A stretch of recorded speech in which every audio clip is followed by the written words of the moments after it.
За өнөөдөр мөнгөний модны талаар ярив. А сая одоо саяч байх уу? Ер нь л нэг 2 сарын өмнө хоёр найзтайгаа нийлээд за 4 аймаг, нийтдээ 5 аймагаар ийм лекцийг одоо миний хувьд бол анх яг ийм төлбөртэй тэгээд ийм аймаг дамжсан лекцийг зохион байгуулж үзэж байгаа. Тэгээд гурлаа нэлээ яваад ирлээ. За бид гурийн сэдв гурлаа арай өөр сэдвүүд байсан. За ганцхлангийн сэдв бол яг эморлын талаар, тэг мөн бас сэтгэл зүйн эрүүл мэндийн талаар, тэгээд бид нар нийгэмд одоо яаж тустай амьдрах тухай агуулга дээр өөрийнхөө амьдралын түүхийг намтарчсан байдлаар ингээд хуваалцсан бол манай одоо хоёр дахь илтгэгч маань бол Базраа байсан. Базар сур маань байсан. Тэгээд Базраа бол одоо жишээлбэл аман өвгийн тухай ирсэн. Тэгээд тэр дотроо бол яг өнөөдөр Монголын утга зохиолын томчуудын тухай. За тэгээд ноён ориглууд маань ер нь бол яг юу хүсэж мөрөдөж, ямар амьдралын замналаар юу бүтээж яваад ирснийг орчин үеийн залуучуудад хүргэх талаар өөрийнхөө туулсан амьдралын бас гайхалтай түүхийг хуваалцсан. За энэ тухайгаар ярьсан. Тэгээд нэг хүн бол номын ертөнцийн талаар, нөгөө хүн бол цэвэр одоо сэтгэл зүйн эрүүл мэнд одоо эморлын талаар мөн бас одоо нийгэмдээ хэрхэн тустай байх тухай ярьсан бол би санхүүгийн модны тухай ярьсан байгаа. За тэгээд ингээд санхүүгийн модны тухай тэн дээр яг ямар сэдвүүд хөндөгдөж яригдсан бэ гэхээр хэрвээ ингээд мөнгө хадгалж эхлэегүй бол хэрхэн хадгалж эхлэх вэ тухай. Би юу нэг хадгалж эхэлсэн бэ гэдэг дээрээ тулгуурлаж өөрийнхөө түүхийг хуваалцсан. За тэгээд би өөртөө байснаас эхлүүлээд өөрөө яаж дарсан. За тэгээд дараа нь бас хоримтлал үүсгэхэд надад ямар хэцүү одоо жишээлбэл одоо сорилтууд ирсэн. Тэгээ би өөрийнхөө одоо жишээлбэл дараагийн юм үзээгүй тэгээ мөнгөө үрчих гэдэг тэр зам төлөвтэйгээ яаж тэмцэн тухай ярьсан л та.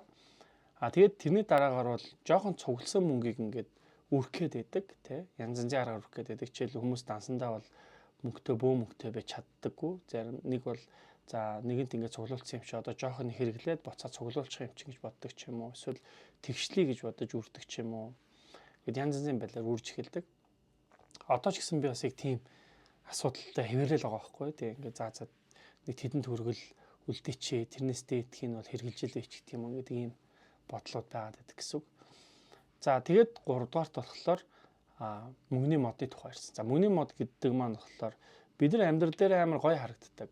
Хүн болгоо ингээд амьдрал нь баян амьдралын хэрэглээг бид бүгд хэрэгжилж байна тий. Сүүлийн үеийн одоо машин тэрэг хүмүүс бүгд одоо сольж унж байна. За хувц хэрэглэн ч гэсэн ер нь гадуур хувц ямар үнэтэй болсон бэ? Би сая эсвэл би өөрөө дэлгүүр орохгүй байсан да ч юм уу.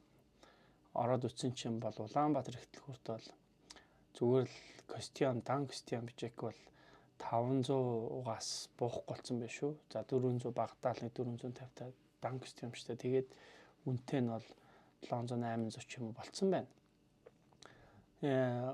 За би бол үнэртөө бас бараг түрхээгүй их бодож байна. Тэгээд би үнэртөө бас ямар үнэтэй юм болоо нэрээ бас нэг ус авд юм уу гэж сонирхоод үтсэн чинь үнэртөөс чинь бас нэг 50 грамтай л 380-аас эхэлж штэ 380 мянгаас.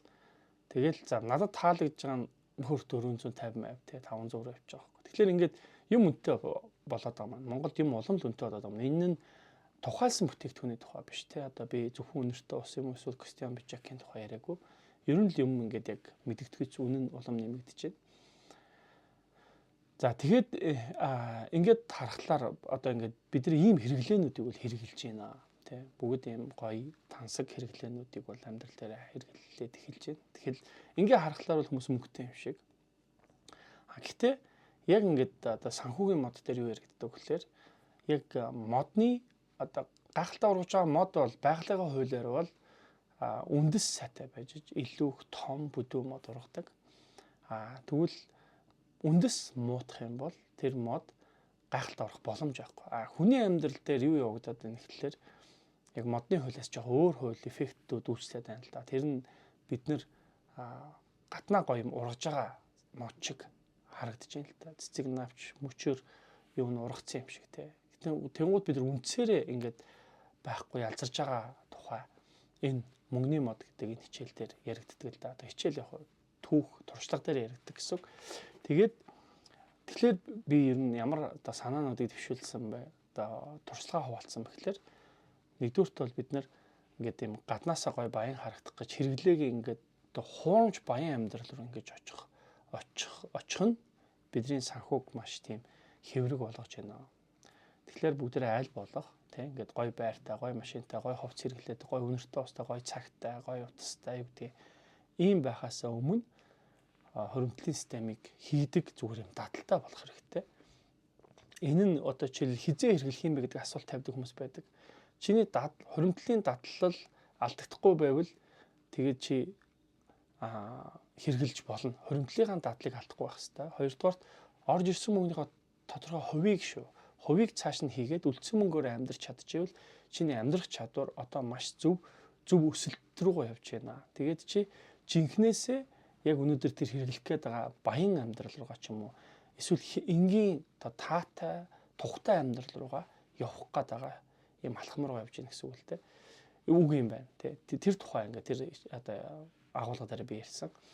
Тэгэд энэ агуулга дээр мөн бас өөрийнхөө хадгалж байгаа мөнгийг өөрийнхөө хайртай хүмүүс болоод өөрийнхөө үнэт зүйлүүдээр тулгуурлаж хуваарлах тухай ярьсан. За жишээлбэл одоо эрүүл мэндэд мөнгө хадгалъя. Боловсролтой мөнгө хадгалъя. За тэгээд өөрийнхөө одоо аялалд зориулж мөнгө хадгалъя. За тэгээд эрсдэл буюу эрүүл мэндийн аюулгүй байдалтай эхлээд эрүүл мэндийг ярьсан бол дөрөвдөг нь үйл хөдлөх хөрөнгө чиний өөрийнхөө амьдралын 5 дахь руугаа зориулж мөнгө хадгалъя. Онцгой одоо баярлах зүйлтэй мөнгө хадгалъя. Тэр нь 20 юм уу эсвэл одоо том тэмдэглэлт тэмийг зориулж мөнгө хадгалж болж байна. За тэгээд сүүлийнх нь хүүхдтэй гэр бүлийнхаа хүүхдүүдтэй мөнгө хадгалъя гэдэг юм. Ингээд ийм үнэт зүйлүүдээрээ тулгуурласан мөнгө чи хадгалах хэрэгтэй тухай яригддаг. Тэгээд тэр дотор нь дахиад тэрийг бид валютаар байх юм уу эсвэл одоо эсвэл эсвэл бонд ч юм уу тэгээд дараагийн одоо жишээлбэл санхүүгийн хүүсгэрлөө мөнгөө хуваарлах юм хуваах юм уу тухай саналуудаа өөрийнхөө туршлагаар тулгуурлаад ярьж байгаа.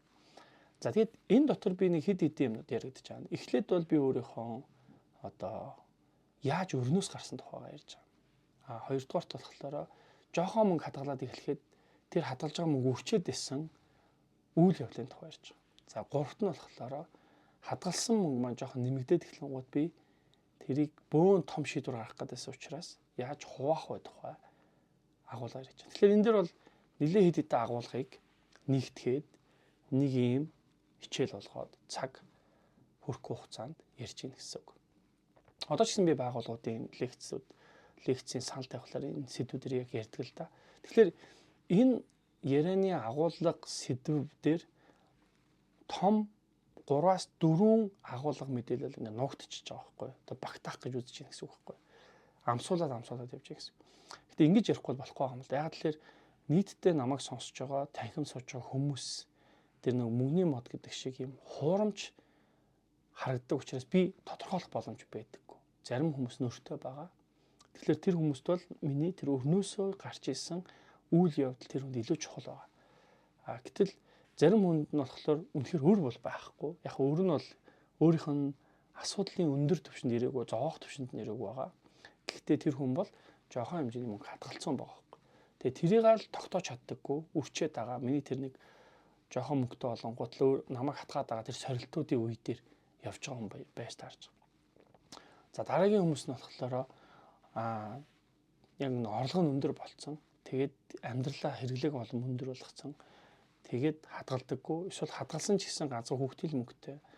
Тэгээд хадгаламжийг эсвэл 50 сэдвэр хүргээд ингээд зогсоогоод гацаацсан. Тэгээд тэрнгээрээ бөөн шийдвэр гаргах буюу нэг шийдвэр гаргах гад нэг бол боловсрол зориулна хүүхдийнхаа, нэг бол би зөвхөн ингээд байр аавна. Хүүхдтэй ирээдүйд нэг байр аваад өгчих ёстой ч гэх юм уу. Ийм шийдвэртэй байгаа хүмүүс байдаг. Тэгэхээр эднэрт тэр мөнгийг яаж одоо үндсээ би яаж илүү их бат суурьтайгаар амьдралын санхүүгийн үндсийг сайн бэхжүүлэх вэ тухай туршлага хуваалцчих гэсэн үг л дээ. Тэгэхээр энэ агуулгууд чинь ингээд нэг олон дэд агуулгыг нэгтгэж ярихгүй бол хүмүүсийн хэрэгцээ мэдрэмжүүд өөр төвшөнд байгаа учраас тэндээс ингээд зөвхөн хэсэг бүлэг хүмүүст л хэрэгтэй мэдээл болж очих гээд байдаг учраас ийм байдлаар агуулгаар саяны тэр тойрон лекц дээрээ сүүлд бол бид нар юунд хийсэн, өөр хангаад хийсэн. Тэгээд ийм 5 аймагт тойрсон лекцийг зохион байгуулсан байгаа. Тэгэхээр нэг зүйл хэлэхэд одоо хүмүүс ингээд сургалт хийе гэхлээр танд энэс өр сэдв байгаа юу гэж. Одоо юу гэдэг мөнгөний мод эсвэл одоо хадгаламж өсгөөс эхлэн 6 тас дарга энэс өөр хичээл байгаа юу? Энэс өөр маш олон хичээл байгаа байхгүй. Зөвхөн өрийг яаж шийдэх вэ гэдэг хичээл чинь амар том хичээл. Энэ өрнөөс гарах маш олон асуудлууд, маш олон сэтгэл зүйн дарамтууд, хэцүү мэдрэмжүүд, гарц гаргалгаанууд гэж байгаа. Эсвэл би ингээд орлогоо нэмчүүл би өстө мөнгө хадгална гэж бодоод байгаа тэр сэтгэлгээг би яаж өөрчлөх вэ гэдэг асуудал яригдж байгаа. Эсвэл жоохон мөнгө хадгалаад эхлэнгууд өөрөө тайвширчдаг. За би болцсон, одоо надад бол зовлон байхгүй болсон гэд. Тэгээ өөрийнхөө өсөлт хөгжлийн цаг үеийг хий дими өнгөрүүлээд жоохон мөнгө хадгалаад одоо илүү одоо олоод байгаа мөнгөө буцаал нэг хуучны зарцуулалтаараа зарцуулаад хэрэглээг өндөр болгоод жоохон хадгалсан мөнгөн дээрээ өөрийгөө би хадгалж ийна гэж сэтгэлээ амраацсан тийм бүлэг хүмүүс байдаг ч юм уу. Эсвэл одоо мөнгийг өсгөх ёстой гэж бодоод буруу шийдвэрүүд гаргаад ингэ явж байгаа. Ингээд энэ сэдв болгон ч бүгд өөрсдөө өөрчлөх боломжтой байхгүй. За дахиад нэг чухал мэдээлэл хэлэхэд бол миний хувьд бол ингээд юм суралцаал яваалаа. Би энийг буруу хийсэн юм байна. Дахиад надад ийм алдаа гарч ирж байна. Би бас ингээд алдаад байгаа юм гэл ойлголтууд авч байна. Тэгэхээр хүн бол эхний суур одоо ойлголтыг авсны дараагаар дараагийн ойлголт руу шилжих боломжтой. Одоо энийг бол энгийнээр тайлбарлах юм бол би яг өөрөө дарж тэр асуудалтайгаа нүүр туулж өөрийгөө шийтгэж тэр үр дарах үйл явцгаа ачаар мөнгө хадгалж эхэлжиж хадгаламжийн үнцнийг олгож ирсэн байхгүй. Би хадгалахгүй болохгүй маань. Ер нь мөнгө хадгалах юм бол амьдрал аюулгүй болж эхлэх юм байна. Гэхдээ би өөрийг бол буруу шийдвэр гаргасныхаа одоо шийтгэл буюу өмнө нь би маш буруугаар мөнгөнтэй харилцдаг, мөнгөтэй харилцдаг байсныхаа үр дагаврыг хамсаж байгаа юм байна гэж үтсэн учраас энэ одоо тэр мөнгө хадгалах үйл явц одоо тэр өрөө дарах үйл явц надад хичээл болж байгаа. Энийний дараагаар жоохон мөнгөтэй болоод эхлэнгууд би тэр өр зээл төлөгдөх нь байхгүй болоод ингээд дарамтгүй эхлэнгууд би хизээч өртөө байгаагүй юм шиг, хизээч зовж байгаагүй юм шиг ийм өөр мэдрэмжтэй болчихгүй.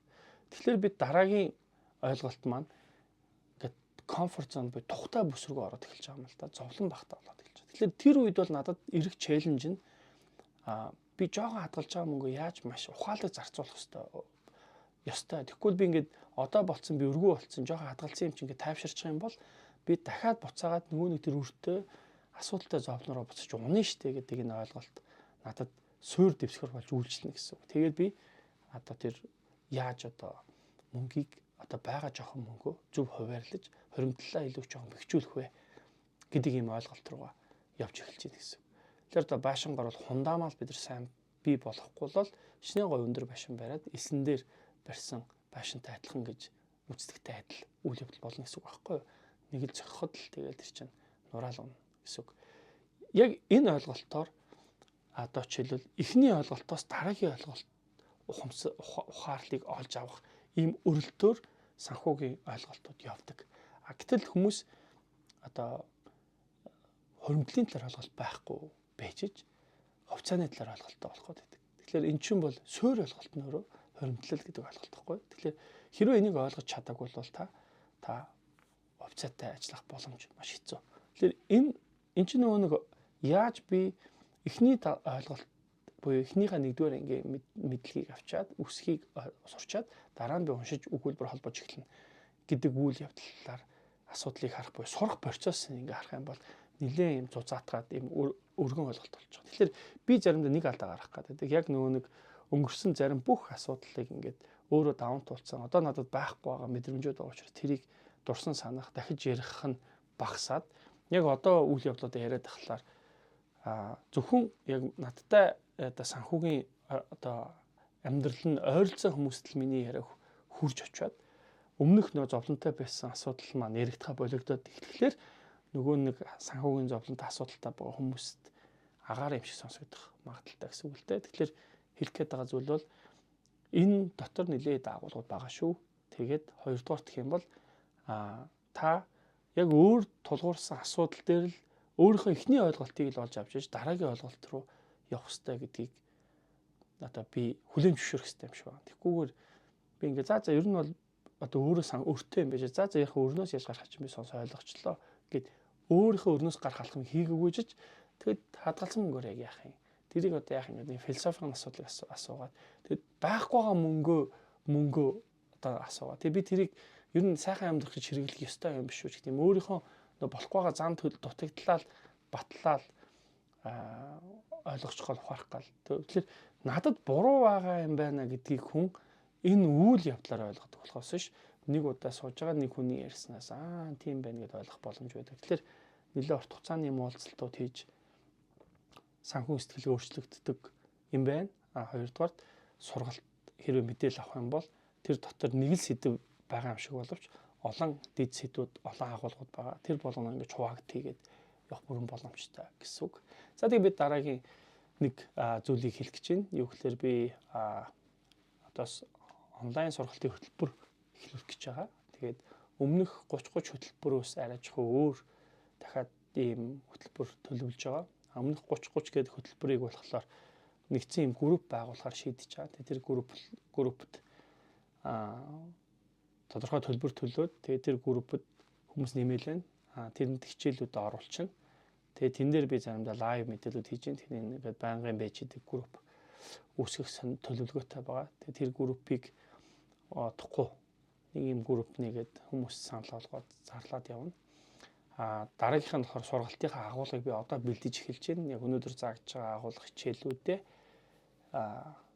нийлүүлээд нэг 10 хичээлтэй нэг юм сургалтын хөтөлбөр боловсруулад тэрийг одоо онлайн сургалт болгохоор төлөвлөж байгаа. За тэгээд энэ дээрс нэг зүйлийг хэлье. Би лайвууд болоод ийм мэдээллүүдээр болохоор өөрийнхөө байгаа мэдээлэл сургалтын агуулгынудаас ингээл яриад байдаг. Яг бүр ингээд дэлгэрүү бүгдийн деталь биш ч гэсэн ингээл хуваалцаад ярьж байгаа. Энэ дотор нэг юм зүйлийг анзаарсан байхгүй юу? Өмнө нь бол ингэж л боддог байсан. За хүмүүст бол ингээд мэдж байгаа зүйлээ хуваалцаад хэлэл өгчээ гэж боддог байсан. Тэгэл тэрийг ингээд сүүлдээ би бүр үнгүүч зөвлөгөө өгчээсэн. Яг л миний хүсэж байгаа зүйл болохоор би ягаад ингэж зовж байгаа адилхан хүн болгоо ингэж зовх хэрэгтэй гэж өөрөндөө баригдаал тий. Тэгэхээр үүдээ мэдчихэл байгаа юм чинь зүгээр л хэлээд өгчээгээл. Тэгээд надад зав болтол уулзчихъя гээл. Хүмүүстэй уулзч эхэлсэн. Тэгээд чи яаж ингэж өрнөөсөө гарсан? Чи яаж ингэж тэ асуудлаа шийдсэн юм бэ гэхээр би ийм буруу ойлголттой ингэсэн. Бүр ийм тэдэн төгрөг ингэж одоо хийсэн. Зарим өрнүүдийнхаа хүүг би ингэж бууруулсан. Хэмнэлт хийх ийм юм арга хэрэгэлсэн. Хувцсан ингэсэн гэл би өстө бүх деталь болгоно ярьсан байхгүй амьдралынхаа. Тэгсэн чинь ингээд 5-6 уулзалт за нэг 10 уулзалтын дараагаар нэг юм харсан. Ер нь нэг тийм тэр хүмүүсийн өөрчлөлтийн талаарч тэр надад ирж байгаа хариулт нь яг урт хугацаанд өөрчлөлт гардаг ч гэсэн яг ер нь юм үр дүнгийн санагцсан анзаарсан. Тийм ер нь бол нэг юм ойлгосон. Үнэгүй юм ерөнхийдөө хөг юм байдаг юм байна. Тэгэхээр болвол тэр хүн энэ мэдлэг гэдгийг үнэгүй болгож ингэж өгөөд байх боломжгүй байл. Энэ чинь мэдлэг гэдэг чинь ингээд туршлага гэдэг чинь ингээд маш чухал зүйл юм. Маш их одоо золиос болоод цаг үеийг туулж олж мэдсэн ухаарлаа хуваалцах үйл явц. Гэтэ энийг бол чи тэр хүртэл гаргасан бүх одоо зардлаа нийлүүлээд тэрийг үнэлээд дараа нь зардгал юм аа л да. Тэгэхээр тэр чи их сургуулиудын төлбөр тэр гадны өндөр боловсролын төлбөр үнэтэй байгаа шалтгаанууд нь тэрнтэй холбоотой юм шүү. Тэгэхээр тэр утгаараа бол ингээд хүм мэдлэгийг ингээд зүгээр л хүмүүст маа гэдэг ингээд айгүй мундаг зөв юм ингээд хэлчихлээр буудгүй юм бэл. Тэгээд тийм сургалтуудыг өчнөө л хийжсэн, олон улсын байгууллагууд хийжсэн, орон нутгаар ингээд үнэгүй хүмүүсийг цуглуулаад сургалтууд л хамгийн их үнэгүй явдаг. Гэтэ ингээд очиод бод бодлоо хөрсөн дээр харахлаа ганц хоёр хүн сайжирсан байдаг. Тэгээд дийлэх масаараа сургалтын суусан сонссон юм байна гэл амар. Тэгээ нүг гэртээ телевизээ үзээд ухаантай юм яриад мэдэн штэ гэ тэгээ хэрүүлээгээ тэгээ амьдрал нь бах байдгаараа байж идэг л нийгэм л бүтэж байгаа юм байл л да. Тэгэхээр би тэр нэг кофе уухта кофе ууж ядаж зөвлөгөө өгье шийдсэн байхгүй. Тэгээ надад ядаж л кофе аваад өгч. Дараа нь би тэрийг зөвлөгөөгөө 10,000 төгрөг 20,000 төгрөг болгоод 50,000 төгрөг болгоо ингээ явж ирсэн. Тэгээд одоо хувийн зөвлөгөө энэ бол 150,000 төгрөгөөр хийдэг байхгүй юу. Тэгэхээр энэ зөвлөгөөний одоо үнц нь болохоор би өөрийнхөө туршлага мэдлэгийг хүмүүстээ өгч байгаа нь нэгдүгээрт надад би өөрийнхөө мэдлэгийг хүмүүст үнцэнтэйгээр хүргэж байна. Нөгөө талаар тэр хүн үнэтэй худалдаж авч байгаа учраас буцаага тэрийг өөрийнхөө амьдралд хэрэгжүүлэхдээ илүү үнцэнтэй ханддаг юм байна гэдэг ийм маш чухал бизнесийн буюу хүмүүсийн хоорондын ийм хоёр талдаа ач холбогдолтой үнцэнтэй харилцаа үүсдэг юм байна гэдгийг анзаарч харж байгаа. Тэгэхээр хэлэх гээд байгаа нь ямар нэгэн одоо мэдээллийг үнэгүй олж авахаас илүүтэйгээр төлбөрийн төлөөд одоо олж авах нь илүү зөв систем юм биш үү? Зөв одоо голдрол юм биш үү гэдгийг ойлгосон. Тэгэхээр та хэрэг хөдөлмөр гаргаад лайв ч юм уу юм видео мэдээллүүдийг үзээд тэрнээс хэрэгтэй мэдээлэл авч чадчихвал та жоохон ч гэсэн хөдөлмөр гаргасан учраас танд хэрэгтэй мэдээлэл очив сайн зүйл. Хоёрдугаар тийм бол та ядаж зөвлөгөө аваад өөрийнхөө санхүү дээр жоохон ч гэсэн ахиц гаргаж ивэл сайн зүйл. Онлайн сургалтын хөтөлбөр таамагтаад хэрэгтэй мэдээлэл туршлагуудыг авчвал бас хэрэгтэй хаа гэж бодож байна. За тэгээд би бол нийгмийг гарах одоо энэ амьдралыг илүү бид нар эрүүлэр харах ч гэдэг юм уу ядаж одоо бие даасан шийдвэр гаргах хин нэгний нөлөөнд автахгүйгээр асуудалд хандах хамгийн чухал бас суурь зарчим бас санхүүгийн одоо хараат бус байдал. Тэгээ өөрийнхөө одоо ажилгүй болсон ч хамаагүй өөрөө өвдсөн ч хамаагүй өөрийнхөө одоо чил цаг хугацаагаа алдсан ч хамаагүйгээр өөрийнхөө үжил бодол өөрийнхөө амьдралын хэм маягт үнэнч байх ганц боломж бол тэр та өөрөөсөө хөрөмтөлтэй байх хэрэгтэй. Та санхүүгийн хувьд бол бусдаас хараат бус байх тэр боломжийг л одоо хөрөмтлөлөөс бий болгох юм байна. Монголыг ядуурлаас аврах хамгийн ихний зарчим бол ядуурл яагаад байгаад байна вэ гэж. Ядуу байгаа хүмүүс нь амьд байгаа л байгаа. Гэхдээ тэр хүмүүс тодорхой хэмжээний хоол хүнс юм олдоо л байгаа. Миний харж байгаа бас нэг чухал гарц өнцөг бол хөрөмтлөөс сурах хэрэгтэй. Ямар ч хүмүүс нь. Гэхдээ зөвхөн ядуу гэж байгаа юм биш. Ер нь л хүмүүс хөрөмтлөөс сурч иж бидний нийгэм цаашлах боломжууд олдно гэдэг талаас нь харж байна. Дараагийн бичлэгээр ирээд болцъё.